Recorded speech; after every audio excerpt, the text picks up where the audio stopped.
Bonsoir et bienvenue dans l'émission Présence protestante. Georges Quenon à la présentation de cette émission.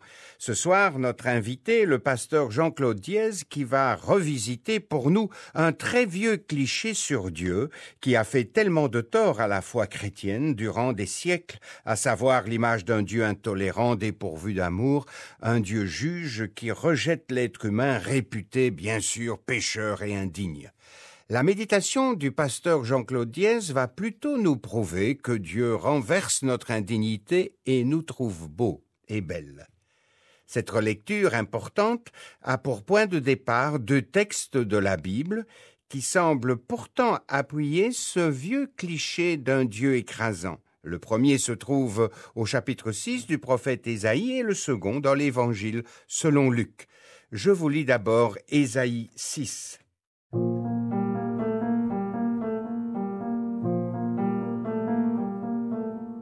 L'année de la mort du roi Osias, je vis le Seigneur assis sur un trône très élevé, et les pans de sa robe remplissaient le temple.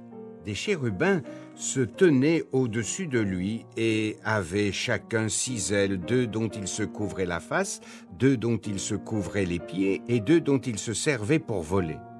Ils criaient l'un à l'autre et disaient « Saint, Saint, Saint est l'Éternel des armées, toute la terre est remplie de sa gloire. » Les soubassements des seuils frémissaient à la voix de celui qui criait, et la maison se remplissait de fumée.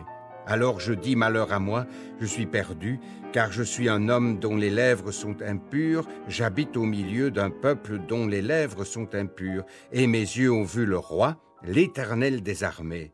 Mais l'un des chérubins vola vers moi, tenant à la main une braise qu'il avait prise sur l'autel. Avec des pincettes, il toucha ma bouche et dit « Ceci a touché tes lèvres, ta faute est enlevée et ton péché est expié. » Le second texte est tiré de l'Évangile de Luc au chapitre 5. Jésus s'approchait du lac de Génézareth et là, il vit 2 petites barques.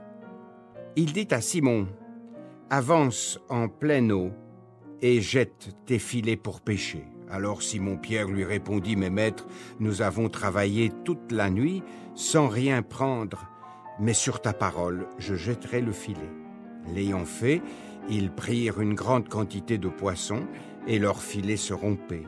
Ils firent signe à leurs compagnons de venir avec d'autres barques afin d'y mettre tous les poissons. Et les barques s'enfonçaient sous le poids des poissons.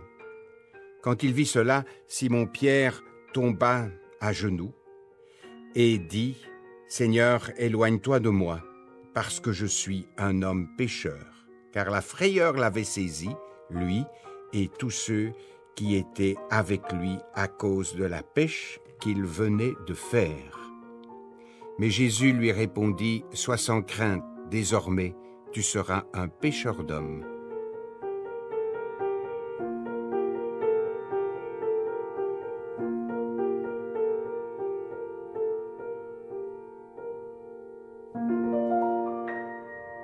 Les textes d'aujourd'hui nous parlent tous de l'indignité de l'homme. Indignité ressentie par Ésaïe devant la vision qu'il a du Dieu saint siégeant sur son trône de gloire. Indignité de l'apôtre Paul qui avoue aux Corinthiens ce sentiment qu'il ressent toujours parce qu'il a persécuté l'Église du Christ. Indignité enfin de Simon-Pierre qui lui aussi se sent pécheur et donc impur devant Jésus, dont il pressent le pouvoir divin après ce miracle de la pêche inattendu. Pourtant, ce n'est pas cela le plus important dans ces textes. L'essentiel est ailleurs, me semble-t-il. C'est ce que je vous propose de voir. Alors il est vrai, comme je le disais, que le point commun de ces 3 textes, à première lecture, c'est ce sentiment très fort d'indignité, d'impureté, avec des conséquences diverses sur les personnages. Ainsi, Ésaïe, jeune homme de Judée que Dieu appelle à devenir prophète, a une vision du trône céleste où Dieu se tient et règne dans sa gloire. Le texte précise d'ailleurs que les pans de son manteau descendaient dans le temple céleste et que de la fumée envahissait le temple. Nous pensons avec cette image aux mêmes manifestations sur le mont Sinaï où Moïse rencontra Dieu.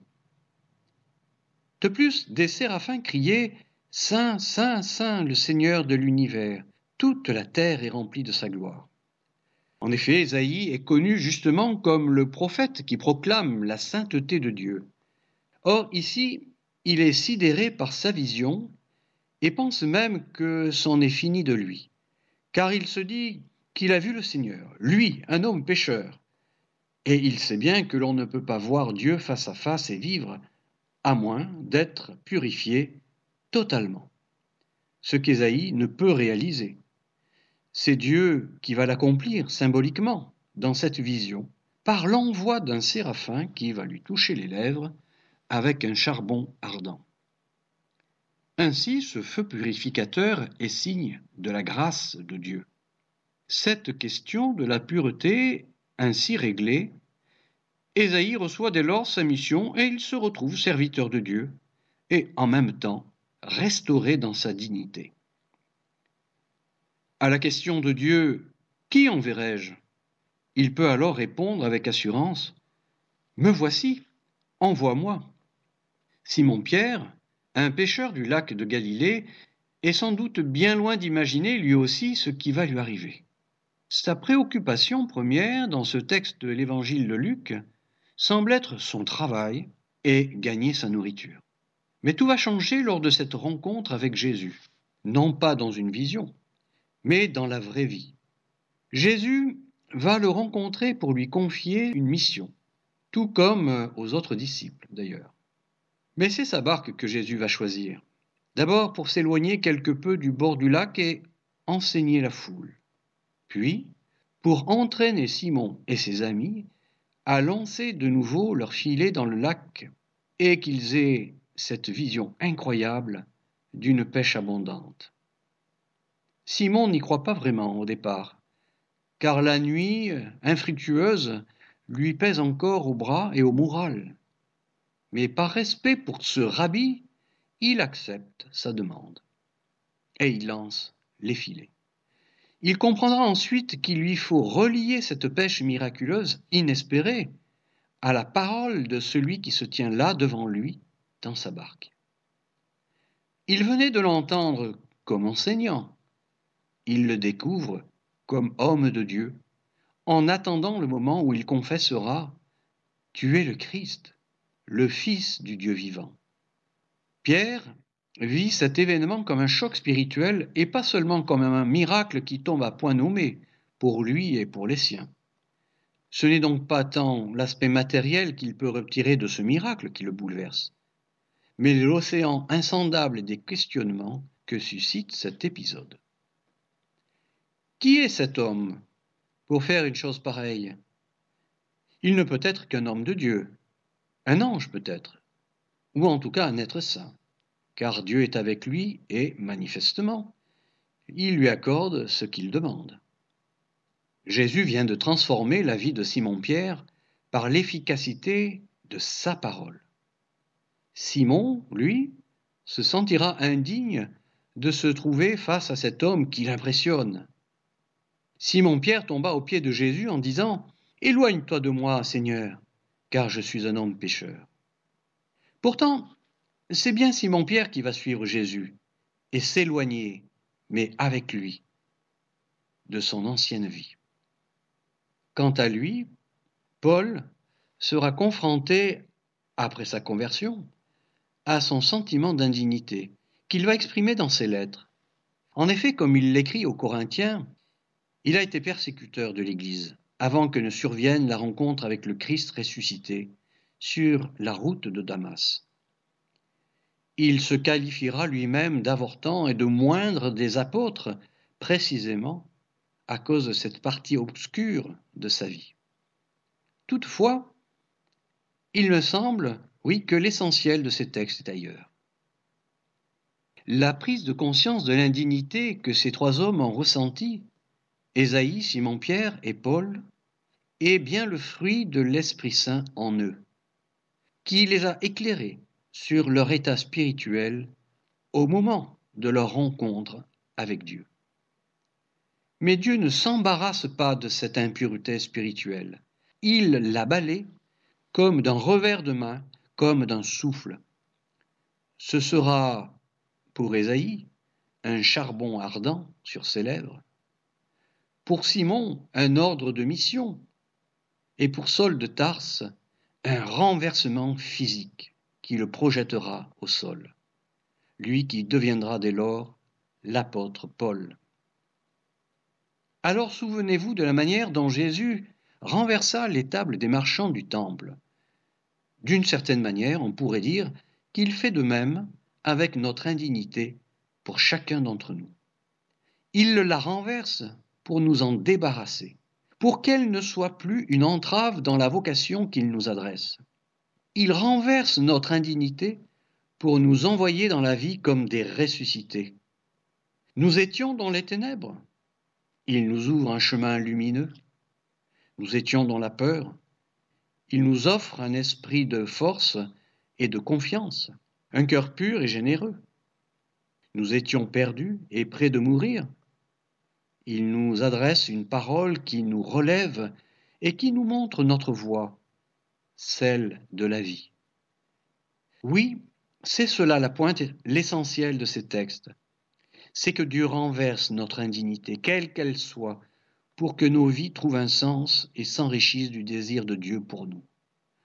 Dieu renverse notre indignité pour que nos existences façonnent les relations et les réconciliations voulues par Dieu. Or, si Dieu renverse notre indignité, c'est parce qu'il nous aime et nous veut resplendissants. Or, si Dieu renverse notre indignité, c'est parce qu'il nous aime et nous veut resplendissants de son pardon et du projet éternel dont il veut nous faire héritiers. Ce projet, c'est l'avènement de son royaume qui commence ici-bas et dont il nous fait ouvriers, comme ce fut le cas pour Ésaïe, Simon-Pierre, Paul, mais bien d'autres encore. Et peu importe alors que nous soyons ouvriers de la première ou de la dernière heure, l'essentiel est de savoir qu'un homme de Dieu, Jésus de Nazareth, a renversé par sa mort et sa résurrection toute indignité de nos vies. Ainsi, Ésaïe a accepté le cadeau de ses lèvres purifiées pour pouvoir proclamer « Me voici ».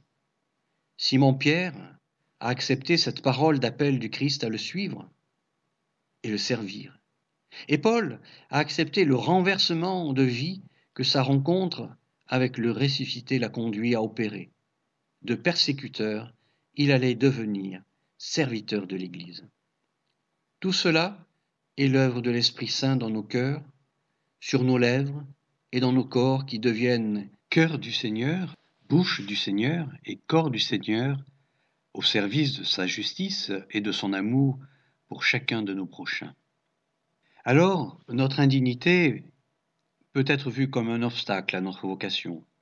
Mais quand Dieu la renverse par sa grâce et son pardon, elle peut devenir une force comme pour Paul, comme pour Ésaïe ou encore pour Simon-Pierre.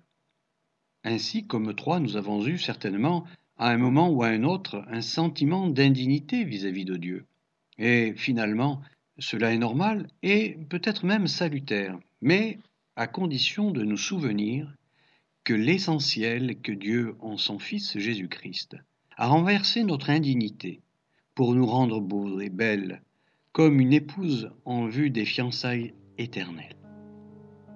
Il nous invite aujourd'hui à regarder ce renversement et à nous réjouir de ce qu'il a fait de beau et de grand pour nous et en nous.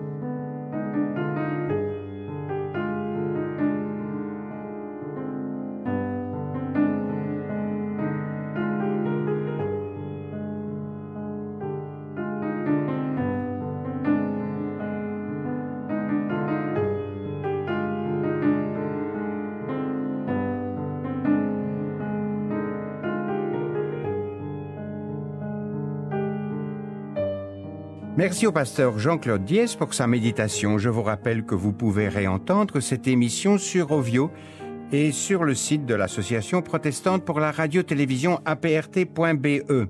Merci de nous avoir suivis. Belle soirée sur la première.